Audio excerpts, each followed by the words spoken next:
You know, in hindsight, it seems that perhaps electing a part-time drama teacher slash snowboard instructor to be the leader of Canada was a bad idea.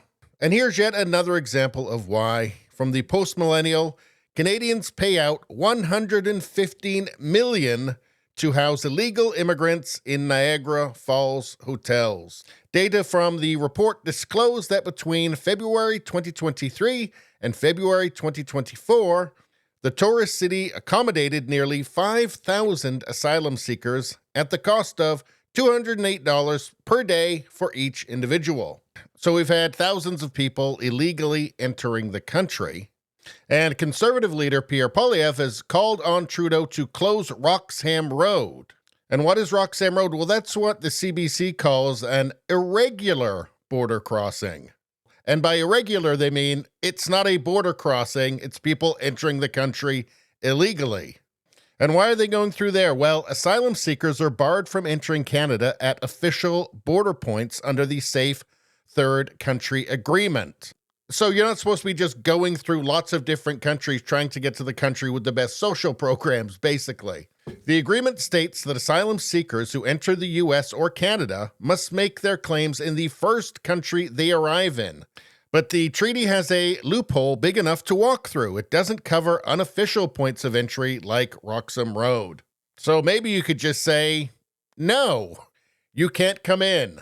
But of course, that wouldn't be Trudeau. He's so compassionate, compassionate on the behalf of all Canadians. Although he doesn't actually seem to have any compassion for actual Canadians, but, whatever. A report from Immigration, Refugees, and Citizenship Canada shows that the annual cost to provide living accommodations to so-called asylum seekers amounts to approximately $115 million per True North. And the majority of these refugee claimants are from Venezuela, Kenya, Nigeria, Colombia, and Turkey. And if you're walking into Canada, I'm sorry, we're not the first safe country you've come to.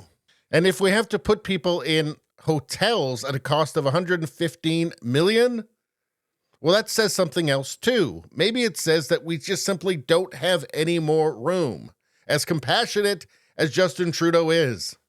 Let's take a look at immigration to Canada since 2000. Well, here in 2021-22, it shot up more than double from the year before. Again, the same thing with 2022-2023. And there's no plans to reduce that this year or next year.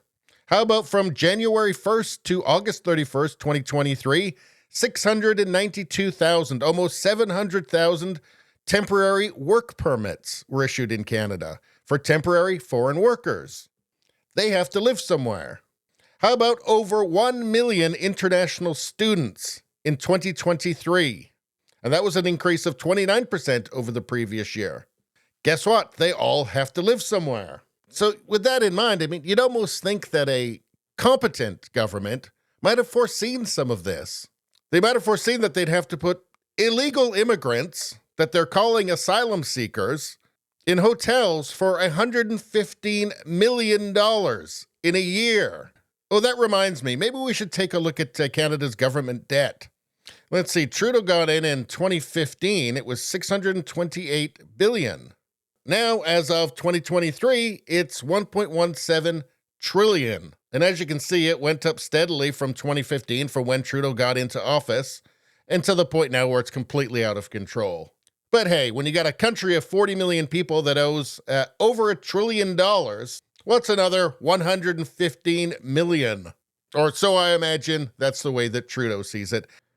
So really what this country really needs, and we're not going to get it until the next election, but what this country really needs is an adult who's going to say, I'm sorry, Canada's full. We don't have any more room. We don't have any place to put you. And besides that, we're broke. Anyway, that's all I got to say about that. Please like, share, and subscribe. Sharing really helps me out. I thank you for that. I will see you next time.